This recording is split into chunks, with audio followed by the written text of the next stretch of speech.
우리가 이 땅에 살아가는 것은 하나님의 은혜로 살고요. 또 우리 인간의 관계에서는 옆에 있는 타인 때문에 우리가 살고 있는 겁니다. 그래서 타율의 은총, 철학에서 쓰는 유명한 용어입니다. 타율의 은총으로 우리는 산다라고 얘기합니다. 하나님의 은총 안에서 함께 있는 옆에 있는 여러분들 때문에 우리가 덕분에 산다는 겁니다. 그래서 항상 가장 가까이 있는 사람을 여러분이 축복하고 감사하고 또 격려해 주시기를 바랍니다.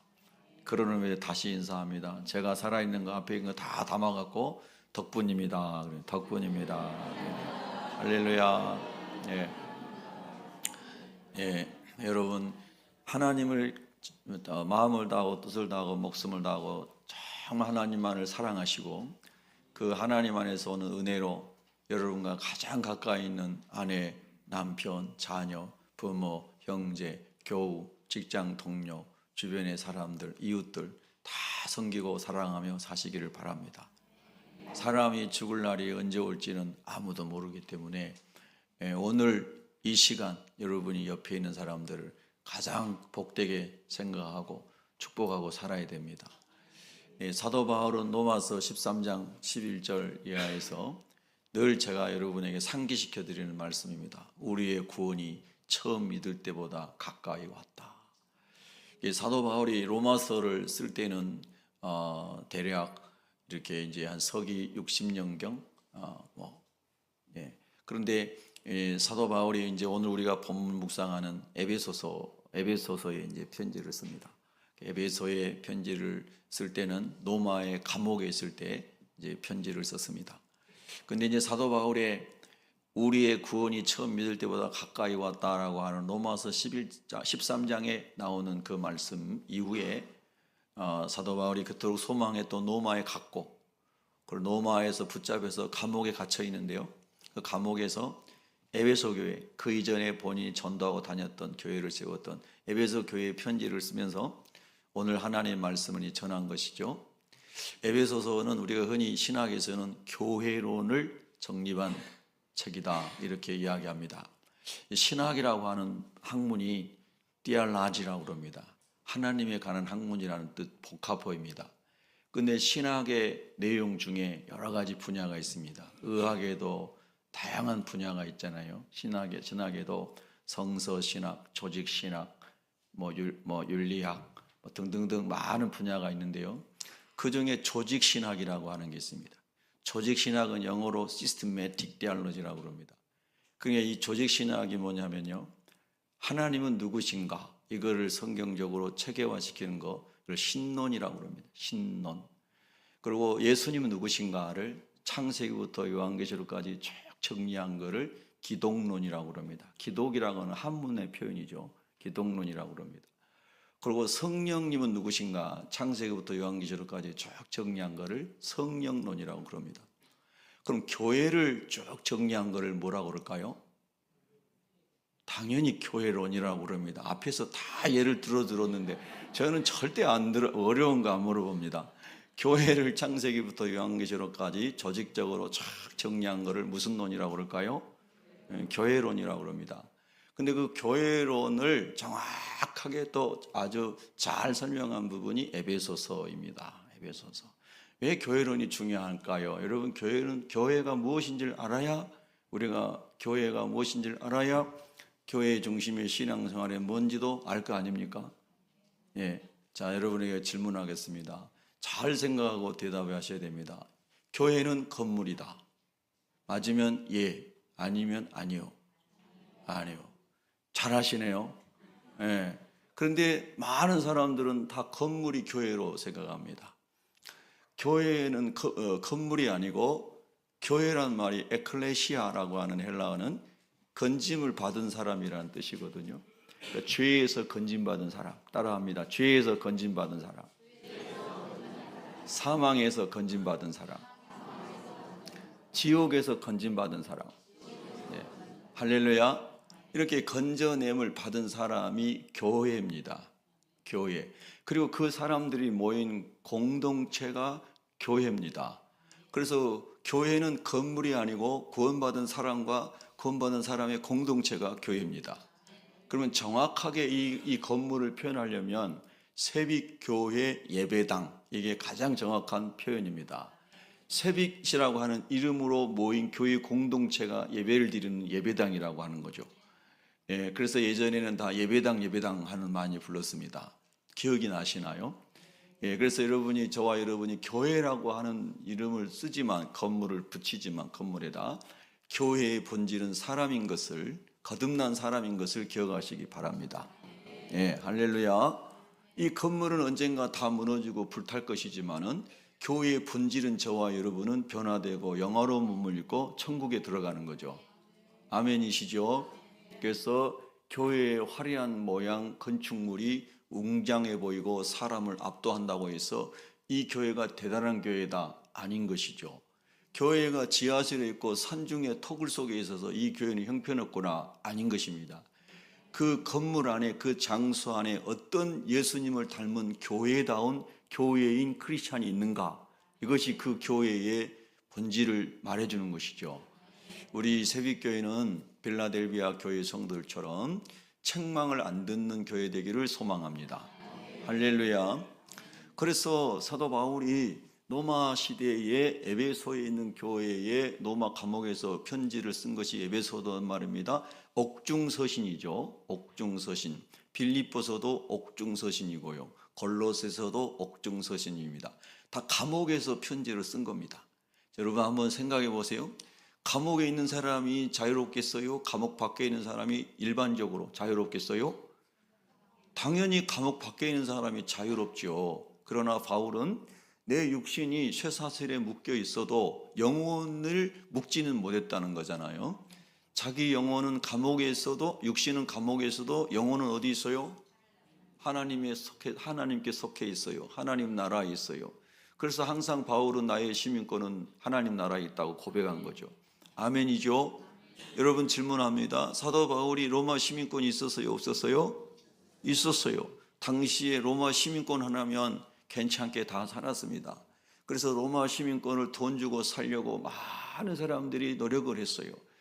로마 시민권이 있어야 일정 부분 출세할 수 있기 때문에.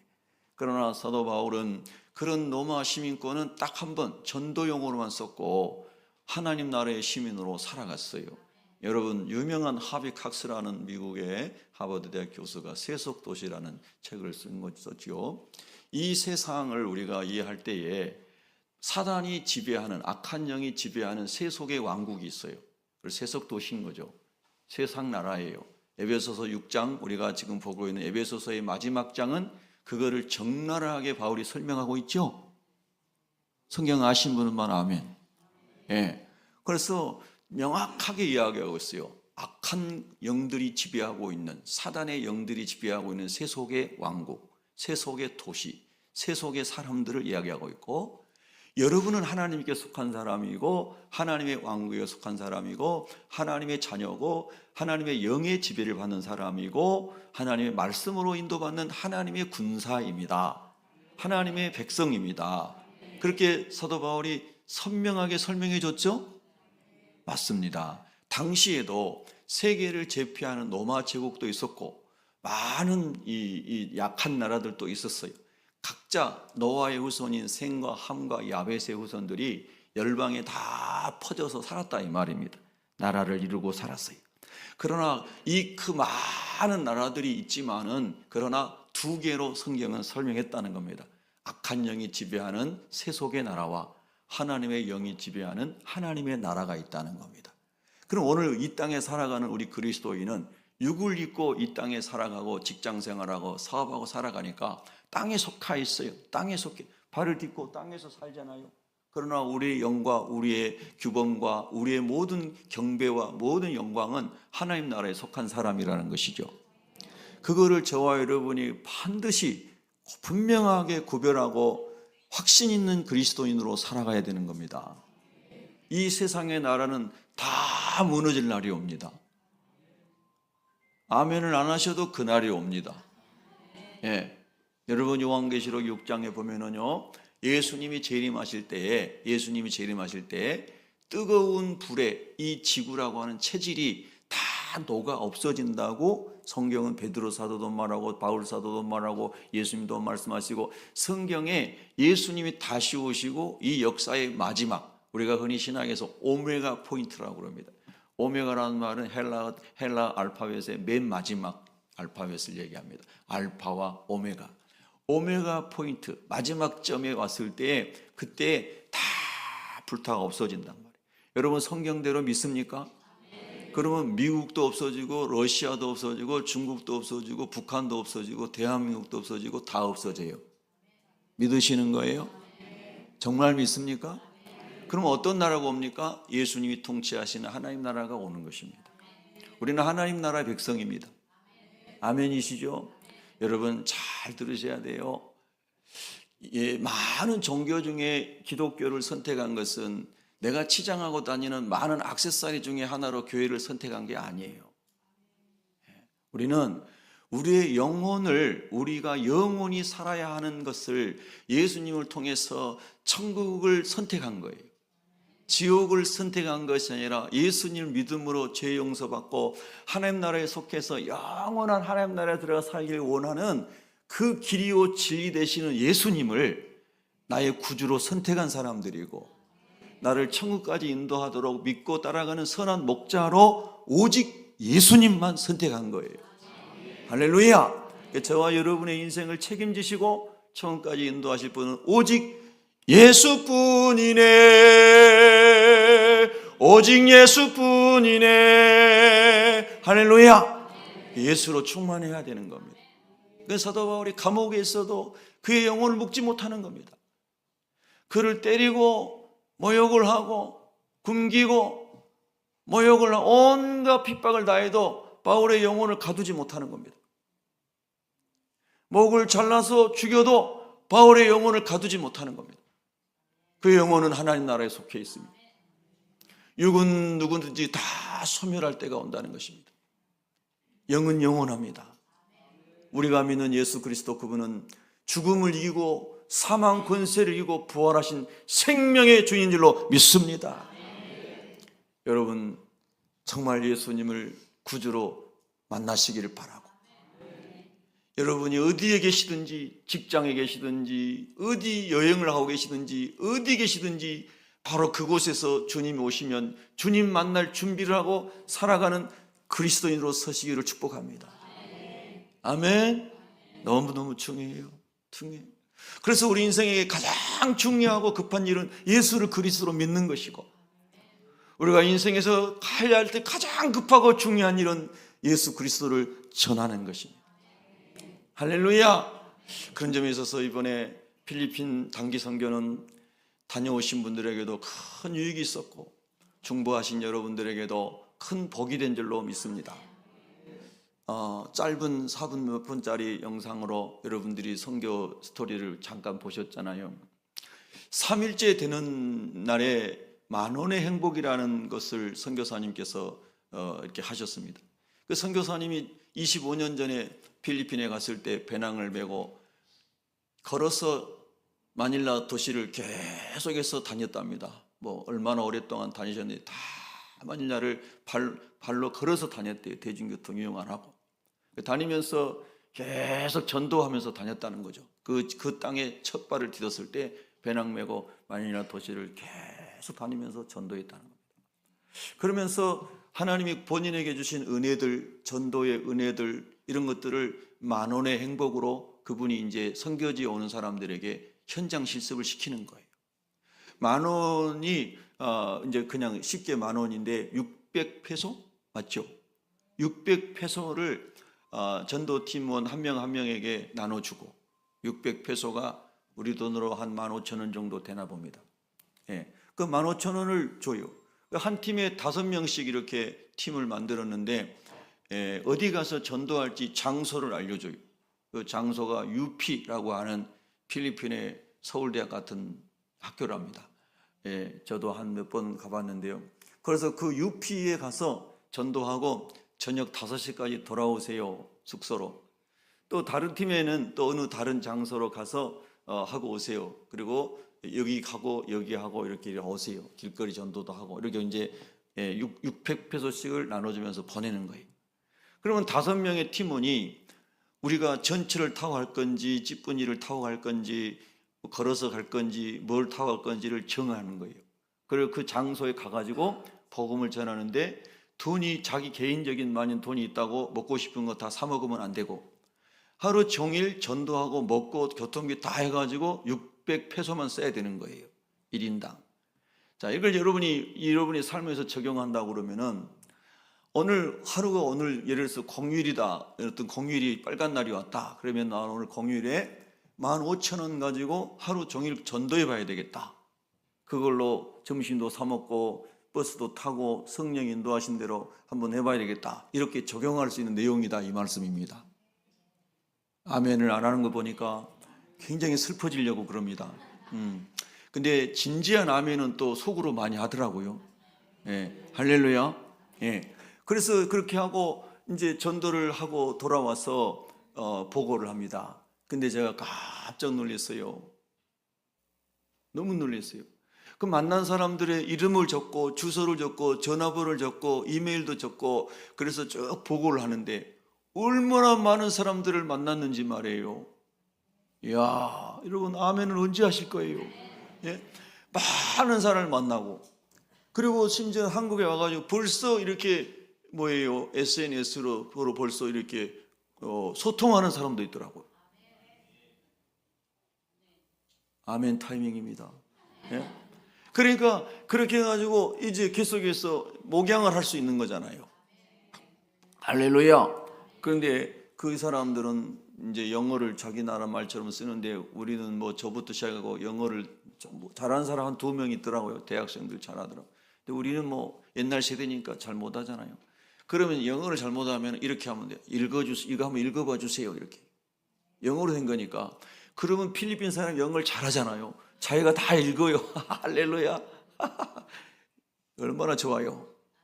아멘. 그래 또 우리 권사님들은 또 영어 잘하시더라고. 할머니들 어떻게 영어를 잘해요? 영어로 다 전도하더라고요. 부럽더라고요. 그래서 이제 그렇게 하나님 주신 은혜대로 영어가 잘한다면 한번 읽어봐 주세요. 그럼 그 사람이 다 읽고 영접하고 할렐루야. 너무 쉬워요. 그랬더니 너무 쉽대요. 전도가요. 우리 가신 분들이 옆 사람한테 이야기해봐요. 전도는 너무 쉽대요. 예, 할렐루야. 아주 신났어요. 신났어. 그래가지고 하시는 말씀이 한국에 돌아가면은 열심히 전도하겠다고. 여러분 같이 전도하시기 바랍니다. 필리핀 갔다 온 사람은 전도하세요 그러지 말고 같이 막 전도하시기 바랍니다. 전도는 가장 급한 일이고요, 가장 중요한 일이고요, 전도가 우리에게서 제일 시급하고 중요한 일입니다. 믿으시면 아멘. 이 하나님 나라를 믿고 사도 바울이 수많은 어려움을 다 겪으면서도 복음을 전하였다는 겁니다. 자, 그러면 오늘 주제가 교회니까요. 교회, 하나님의 나라, 하나님의 백성 공동체, 이렇게 제목을 잡았어요.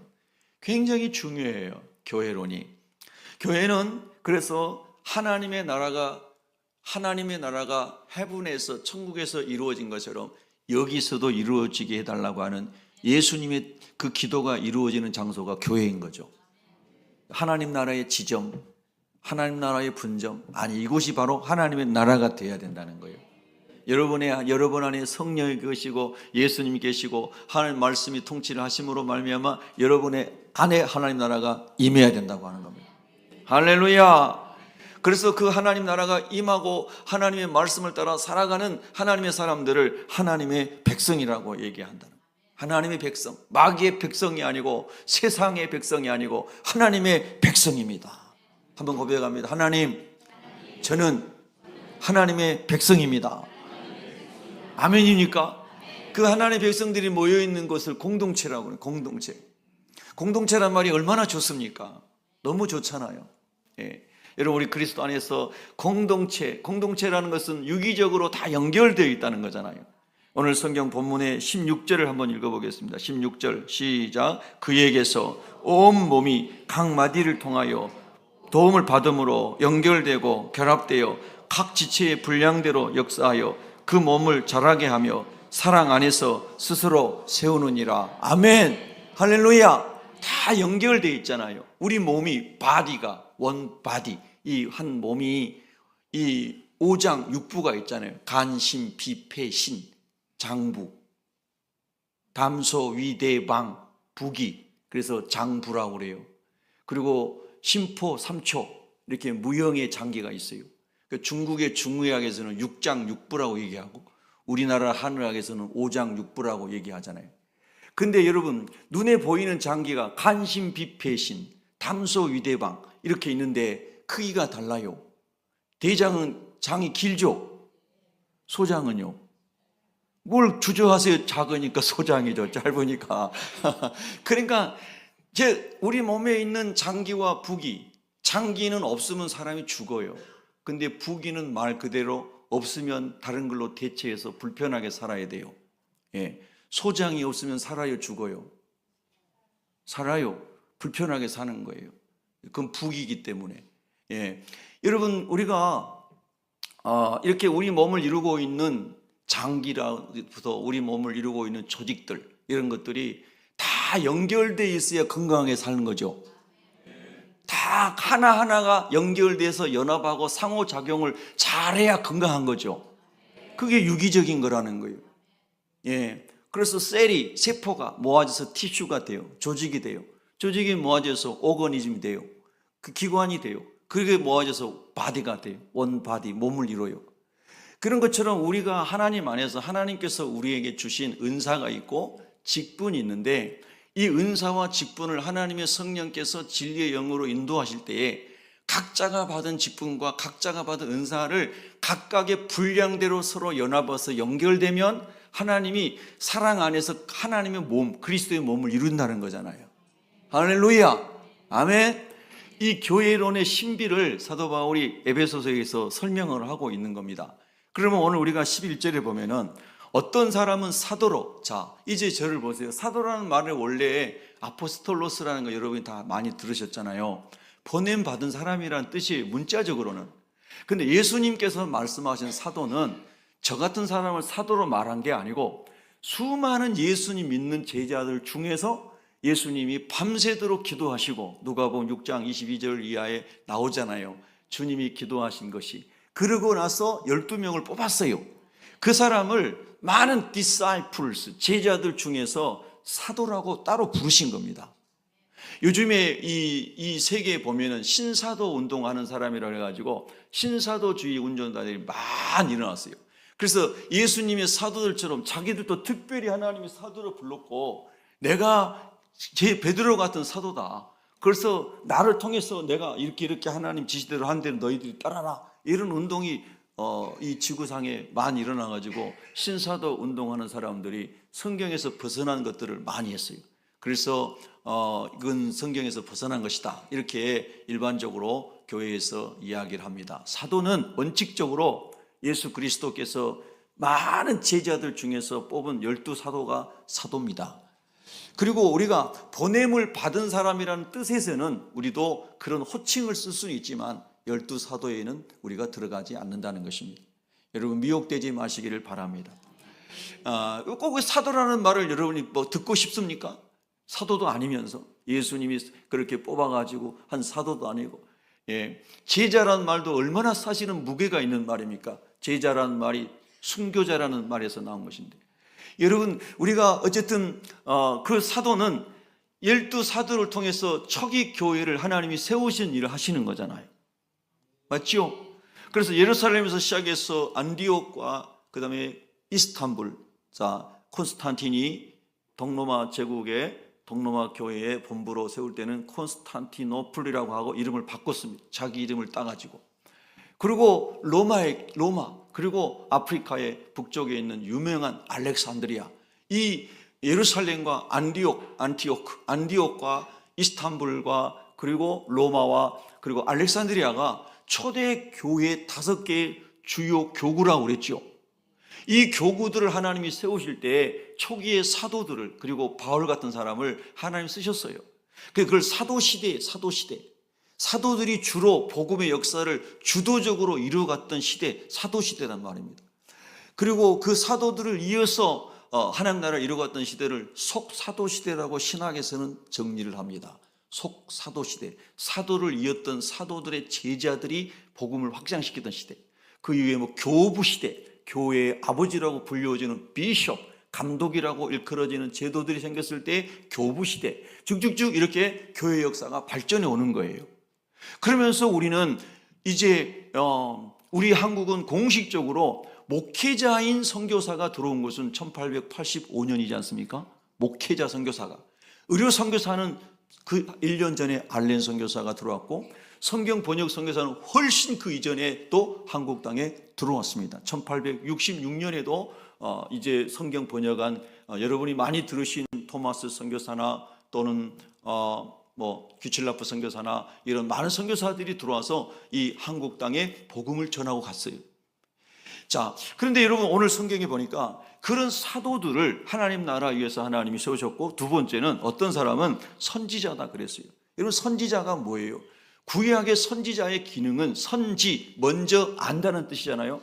하나님의 말씀을 깨달아 먼저 알고 있던 선지자들이 하나님의 말씀대로 통치하지 못하는 이스라엘과 남쪽 유다의 왕들을 책망하기도 하시고, 제사장들을 책망하기도 하시고, 그 다음에 장로들을 책망하시고, 그리고 백성들을 책망했어요.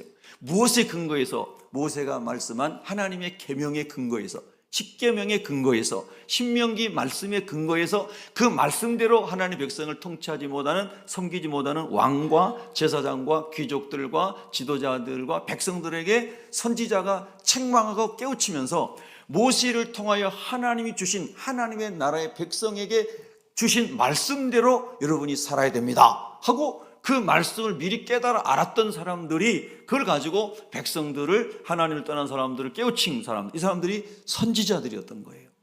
그러면 여러분과 저는 예수 그리스도의 말씀을, 신구약 성경을 다 우리 받은 사람들이죠. 모두 다 읽을 수 있잖아요. 할렐루야. 어떻게 인간이 시작됐는지, 어떻게 역사가 진행되고 있는지, 어떻게 주님이 오실 것인지, 어떻게 마지막 때가 올 것인지, 어떻게 우리가 변화되어 하나님 나라가 갈 것인지 성경 말씀을 읽어본 사람은 다 알고 있는 거죠. 그렇잖아요. 그러면 여러분은 하나님을 모르는 사람보다 선지, 먼저 알고 있는 사람들이죠. 교회를 다니고 있지만 성경을 알지 못한 사람보다 여러분이 먼저 알고 있는 사람이에요. 그런 의미에서는 여러분도 선지자라고 말할 수 있어요. 성경 말씀의 예언을 먼저 알고 있다는 입장에서는. 여러분이 구약의 이사야 선지자라고 얘기한 것이 아니고, 그래서 저와 여러분이 하나님 말씀을 깨달은 대로 누군가에게 알려줄 수 있는, 먼저 깨닫고 알고 있는 사람이라는 거잖아요. 여러분 성경 말씀을 그대로 믿으시나요? 여러분 우리가 학교에서 우리를 가르치는 분을 선생님이라고 그러잖아요. 근데 선생님이란 뜻이 뭡니까? 먼저 배운 분이라는 거잖아요. 먼저 배운 학생이라는 거예요. 한번 여러분이 선생님이 됐다고 해서 평생 누구를 가르칠 수 있는 사람은 아니잖아요. 평생을 우리가 배워야 되잖아요. 동의하시나요? 예. 요즘에는 박사하지만 예전에는 박사하면 넓을 박자로 생각했죠. 많은 부분을 아는 사람이라고. 그리고 지금 박사는 열불 박자 같아요. 예. 아주 얇게 자기 분야만 깊이 파고 들어가는 시대예요, 지금은요. 그래서 신학을 제가 말씀드렸지만 엄청난 많은 넓은 신학 분야를 죽을 때까지도 공부 다 못합니다. 그래서 자기 분야를 파고 들어가는 거거든요. 그런데 다른 분야는 말할 것도 없겠죠. 그래서 열불 박자 같아요. 열불 박자. 요즘에는 박사가 흔하잖아요. 그리고 지식이 너무나 광대해졌잖아요. 그러니까 다 얇은 지식을 가지고 있는 거예요. 여러분 동의하셔요? 예. 그래서 우리가 그런 의미에서 하나님의 말씀, 모든 지식에 뛰어난 지식이 예수 그리스도를 아는 지식이죠. 아멘. 이 세상에서 가장 비밀스럽고 놀라운 어떤 지식보다 놀라운 것은 천국의 비밀이고 지식이죠. 그렇게 믿나요? 그렇게 믿는 사람이 그리스도인인 거죠. 할렐루야. 그런데 그것을 먼저 안 사람이에요. 누가요? 여러분이요. 아멘. 그럼 여러분이 어떻게 됐습니까? 그 먼저 알고 있는 것을 모르는 사람에게 전해야 되는 거예요.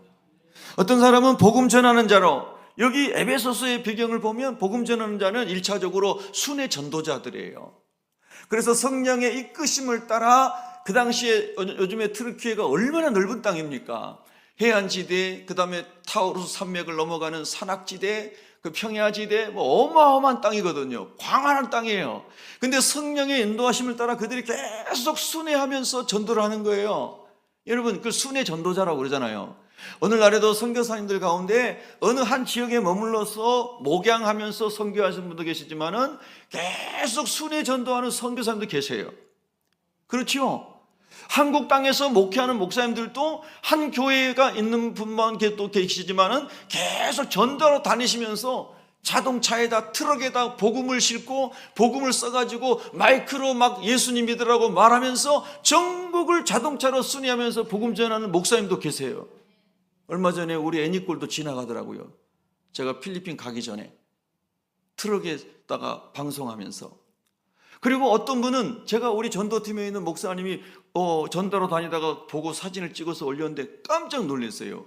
그냥 일반인인데 이 트럭을 1톤 트럭을 가지고 일하며 사시는 분인데 트럭에다가 복음을 붙여가지고 다니는 거예요. 트럭에다가 복음 전도 문구를 붙여가지고. 할렐루야. 전도자들입니다. 순회 전도자예요. 아멘. 할렐루야. 이런 사람들이 있어요. 얼마나 하나님 기뻐하시겠습니까? 너무 놀라운 일이죠. 또 그런가 하면 어떤 사람은 목사와 교사로 그랬어요. 제가 신학을 공부하고 이제 신학과 4학년을 마치면은 전도사 자격증을 줘요. 저희 때는 전도사 자격증을. 이제 당신은 어디 가서 전도자로 성경을 가르치는 사람으로 자격이 있습니다. 그리고 학위 수여식 때 전도사 자격증을 줘요. 근데 학교에서 그걸 주고 난 다음에 이제 교단이 있고 교단 아래 지방회가 있고 우리 교회가 있기 때문에 이제 지방회에서 또 시치라고 하는 걸 해요. 시치가 뭐냐면 전도사로 첫 발을 디뎌놓는 시치식 처음 시작을 합니다. 그래서 그때 그 지방회 이제 원로 목사님들 이렇게 임원 되시는 목사님들이 쫙 앉아 있는 가운데 이제 질의를 받아요. 딱 세워놓고. 근데 제가 서울에 있는 신덕교회에서 공덕동 노탈에 있는 신덕교회에서 전도사 시치를 1990년인가 언제 했는데요. 목사님들이 훌륭한 목사님들이 쫙 앉아 계시는데 벌써 떨려요. 막 이제 뭘 물어볼지 몰라가지고. 그럼 물어보면 대답을 해야 되는데 못하면 이제 이게 뭐야? 신학 공부 제대로 한 거야? 이럴 수 있잖아요. 그래서 거기서 시치 안 시켜주면 전도사 시작을 못 하는 거예요. 근데 질문을 막 하시는데 그 중에 이 질문을 했어요. 성경이 이렇게 두꺼운 성경 중인데 목사라는 단어가 어디 나옵니까? 성경에 이렇게 물어보는 거예요. 야, 진짜 여기 나오거든요. 그 기억이 나요. 그렇게 그게 중요하기 때문에 물어봤겠죠. 맞죠? 목사와 교사로 삼았다. 목사라는 말은 우리나라 말에 이 목자가 무슨 목자예요? 양을 치는 목자들에게 쓰는 목양한다, 목축한다, 가축을 돌본다 이렇게 쓸 때의 목자예요. 한문으로도. 영어로는 패스터라고 그래요. 그 목양을 하는 것을 패스터링이라고 그래요. 그런데 그래서 목사를 패스터라고 부르고 또는 미니스터라고 부릅니다. 미니스터라는 말은 미니스트리, 사람을 이렇게 일하는 사역이라는 말이 좀 방점이 있는 거죠. 그래서 미니스터라고 합니다. 또 레버런스라고도 합니다. 그 세 가지 정도로 목사를 영어로는 불러요. 근데 성경에 있는 그 의미 그대로 목사를 하면 패스토링이 더 맞을 수 있는데 어쨌든 현대어로는 미니스트리라고도 합니다. 근데 이 말은 뭐냐면 어떤 사람이 누군가에게 복음을 전했어요. 자, 애를 낳는 게 쉬워요, 어려워요? 너무나 어렵고 힘드니까 해산하는 고통이라고 그러지 않습니까? 여러분, 불신자에게 복음을 전해서 예수님 믿게 하는 게 쉬워요, 어려워요? 사실은 어렵지요. 인간적으로 볼 때는 하나님이 하시니까 쉬운 것이고요. 할렐루야. 그런데 그 해산하고 난 다음에 그 사람이 복음 안에서 세워지도록 양육하는 것은 어려워요, 쉬워요? 더 어려워요. 너무나 어려운 거예요. 여러분, 아이들을 낳아놓고 그냥 방치해 두면 얘가 알아서 잘 크죠? 정신 차리고 계시군요. 어떻게 얘가 알아서 잘 큽니까? 그걸 잘 클 수가 없어요. 엄마가 때 맞춰가지고 우유 타주고, 요즘에는 이제 소우유 많이 주잖아요. 옛날엔 사람 우유로 했는데, 그게 막 해주고, 그 다음에 이게 씻어주고, 다 해야 돼요. 그래야지 잘 자라죠. 사람답게 자라는 거죠. 그리고 말씀으로 잘 양육해줘서 하나님의 거룩함을 배우게 하고, 하나님의 거룩을, 공의를 배우게 하고, 하나님의 사랑을 배우게 하고, 하나님의 선하심을 배우게 하고, 그럴 때 아이가 속사람도 잘 자라는 거죠. 할렐루야. 그 사람만 잘 자면 뭐 어떡합니까? 속사람이 또 잘 자라야 되잖아요.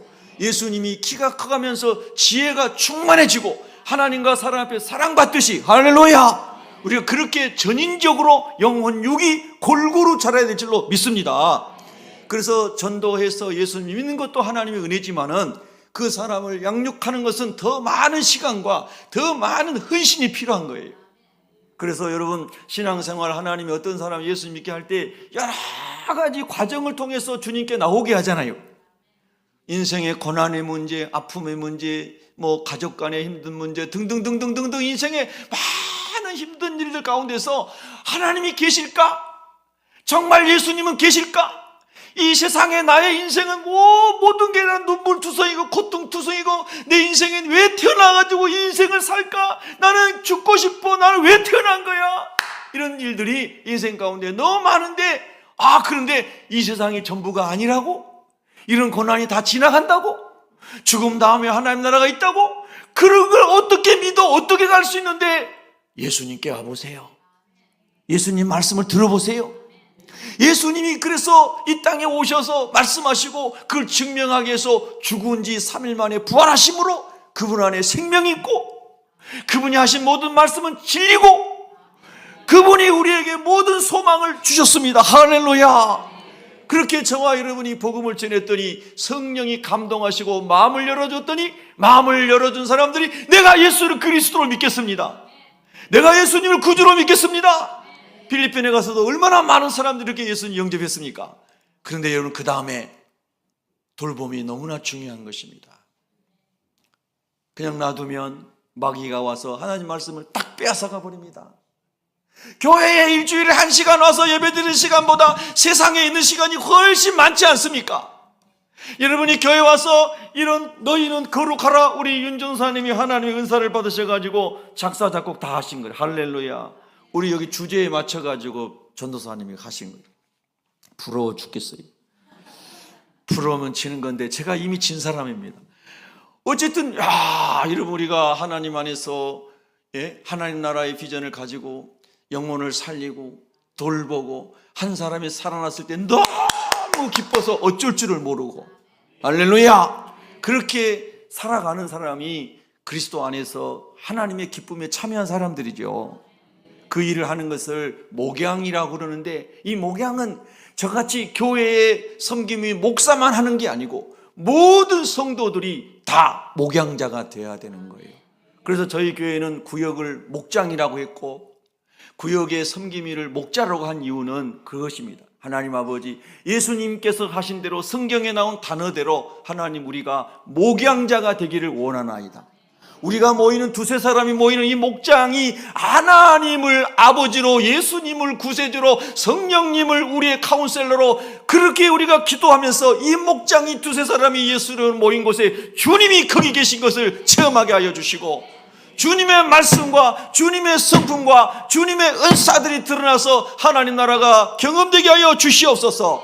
그게 목장 소그룹이에요. 셀이라고 서양에서는 말하죠. 셀이 세포잖아요. 세포는 살아있고, 살아있는 세포는 세포 분열을 해서 사람 모양이 생기듯이, 하나님, 우리가 모이는 예수 생명이 있는 우리의 목장이 영적인 세포 분열을 하게 하여 주시옵소서. 할렐루야. 예수의 말씀이, 성령의 기름 부심이 기도 가운데 거기서 부어져서 영적인 세포 분열이 계속 일어나서 목장이 번성하게 하시고 교회가 부흥하게 하시고 하나님의 나라가 이루어지게 하여 주옵소서. 그것이 주님의 기도입니다, 여러분. 그래서 여러분이 환경을 초월해서 열심히 목장 모임 가지시기 바랍니다. 시간이 없다고요? 왜 없어요? 저녁에 잘 시간이 있는데 모일 시간이 없다고요? 얼마든지 마음이 있는 곳에 하나님의 은혜가 있는 것입니다. 물리적거리로 만날 수 없어요. 여러분, 얼마나 요즘에 휴대폰으로 모임 많이 갔습니까? 그걸로 영상으로도 모이고 휴대폰 속에서 목장 예배도 드릴 수 있고 이미지 다 나오고 대화 다 됩니다. 제가 코로나 기간 동안에 지방에 입원하면서 우리는 전부 영상으로 회의했습니다. 집에 퇴근해가지고 다 장로님들, 임원들도 오니까 저녁 9시만 되면은 영상으로 임원회의하고 그랬습니다. 영상으로 다 됩니다. 그러고 거기서 기도하고 회의도 다 되더라고요. 여러분, 찾고자 하면 하나님이 길을 보여주십니다. 하나님, 내가 우리 목장에 어려운 사람이 있습니다. 힘든 사람이 있습니다. 주님, 나를 목양자로 불러주었습니다. 내가 목양을 잘할 수 있도록 말씀을 부어 주시옵시고 성령을 부어 주시옵소서. 할렐루야. 여기 이제 어르신들은 다 아실 거예요. 옛날에 시골에는 기본 8형제 그랬잖아요. 저희도 8남매거든요. 그게 되게 많은 줄 알았는데 우리 동네 10남매도 있고 막 그러더라고요. 그런데 그 아이들을 누가 다 키웠나요? 아버지 어머니가 다 키웠나요? 물론 본질적으로 보면 아버지 어머니가 다 키웠어요. 그런데 누나, 언니, 형들이 밑에 동생들 다 키웠잖아요. 그래요, 안 그래요? 그랬잖아요. 그래서 다 형들이 알아서 데리고 다니고, 누나가 데리고 다니고, 언니가 데리고 다니고, 오빠가 데리고 다니면서 밥도 먹여주고 옷도 입혀주고 세수도 시켜주고 다 그랬죠? 영이 있는 사람은 깨달을지어다. 할렐루야. 여러분의 목장에서 주여, 내가 오빠가 되겠습니다, 누나가 되겠습니다, 형이 되겠습니다, 언니가 되겠습니다. 내가 이분보다 예수를 1년 더 먼저 믿었습니다. 한 달 더 먼저 믿었습니다. 할렐루야. 뭐 군대 가면 그런다면서요. 하루만 더 일찍 들어와도 지어 고참이라고 막 내가 너보다 밥 더 많이 먹었다고 그러나요? 밥그릇 수가 너보다 더 많다고 그러나요? 여러분, 영적으로 잘 적용해 보시기 바랍니다. 할렐루야. 그게 목양 교사, 말씀을 가르치는 직분을 하나님이 주었다는 뜻이라는 겁니다. 여러분, 주의 은혜가 있기를 바랍니다. 그래서 이런 직분들을 주었어요. 그 직분들을 여러분과 제가 묻어놓으면 한 달란트 받았는데 묻어놓고 아무것도 안 하는 사람과 똑같아요. 책망받는 사람이 되는 거예요. 자, 12절 읽습니다. 12절 시작. 이는 성도를 온전하게 하여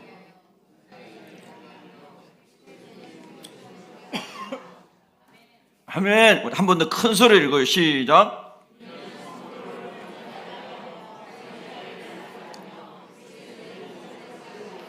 아멘. 할렐루야.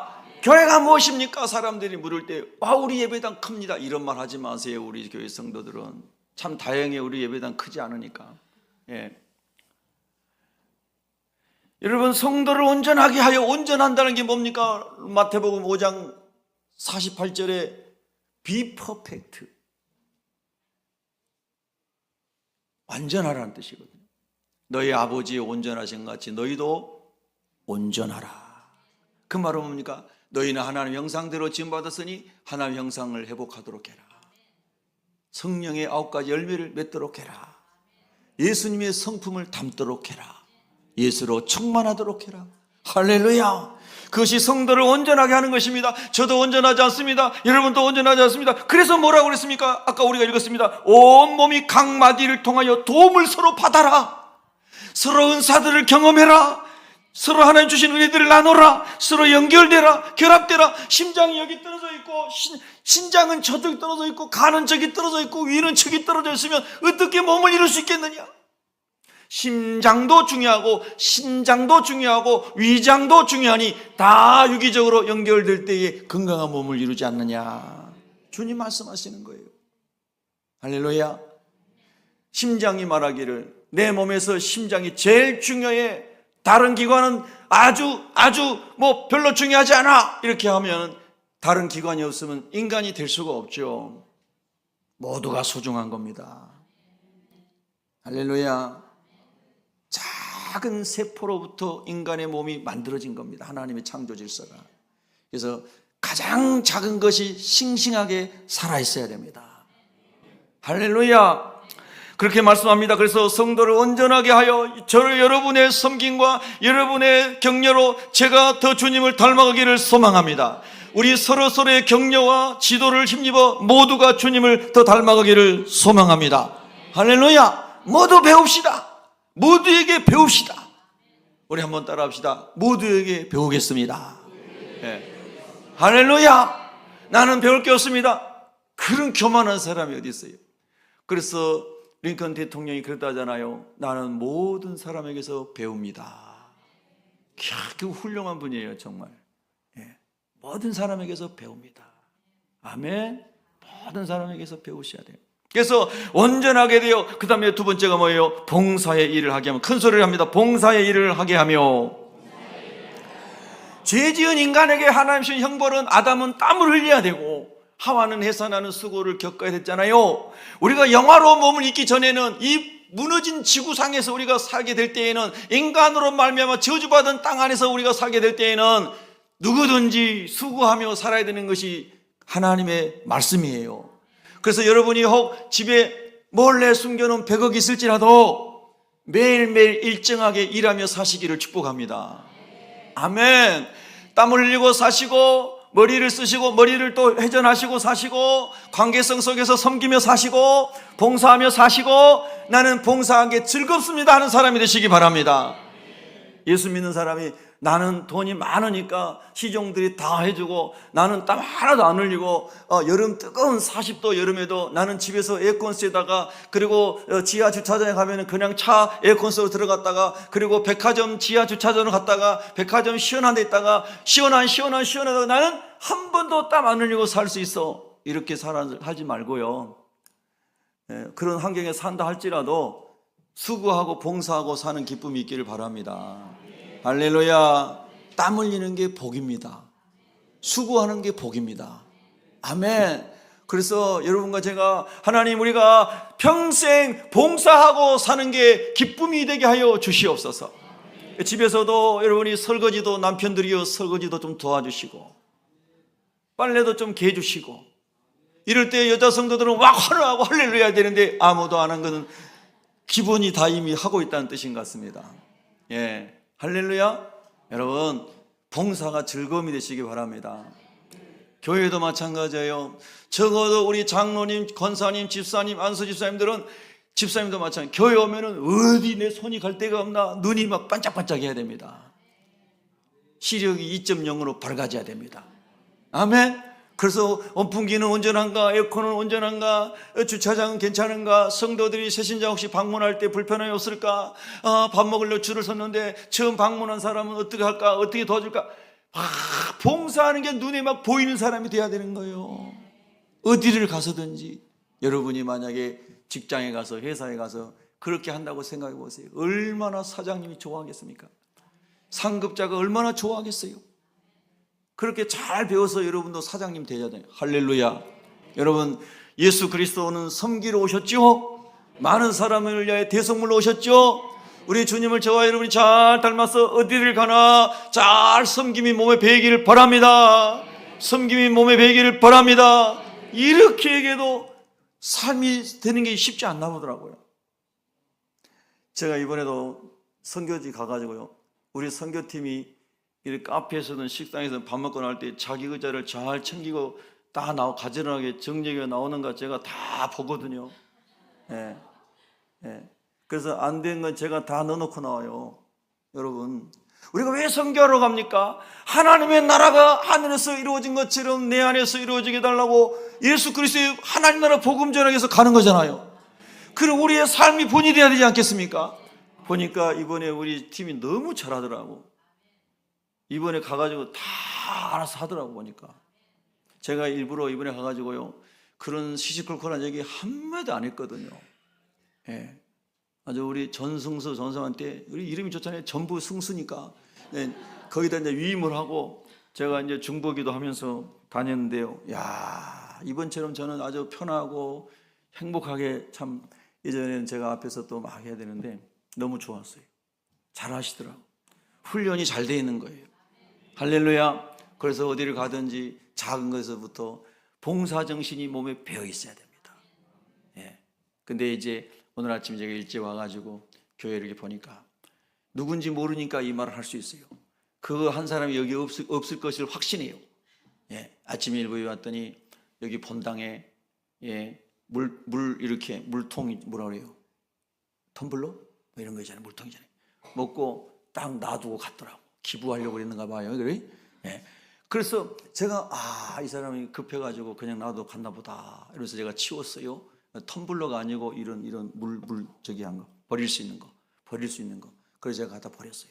여러분, 예배당에 예배드리고 나가더라도 내가 마신 물병은 가지고 나가고, 내가 마신 물컵은 가지고 나가고, 내가 저 비치된 성경을 봤으면 거기다 또 가지런히 정리해놓고 나가고. 여러분, 교회는 훈련 장소입니다. 하나님을 예배하는 곳이면서 동시에 그리스도인의 삶으로 세상에 빛이 되게 하는 훈련을 교회에서 받으시고, 어디 학교에서 요즘에 그걸 가르쳐 줍니까? 네. 다 교회에서 받으시고, 그리고 세상에 나가서 적용하십시오. 사람들이 여러분을 기뻐할 것입니다. 할렐루야. 그래서 봉사의 일을 하게 한다. 그리스도의 몸을 세우게 한다. 주님의 나라가 세워지도록, 할렐루야, 그것을 하라고 우리 주님이 직분도 주시고 은사도 주셨다는 거예요. 믿으시면 아멘. 자, 13절 건설을 읽습니다. 13절 시작.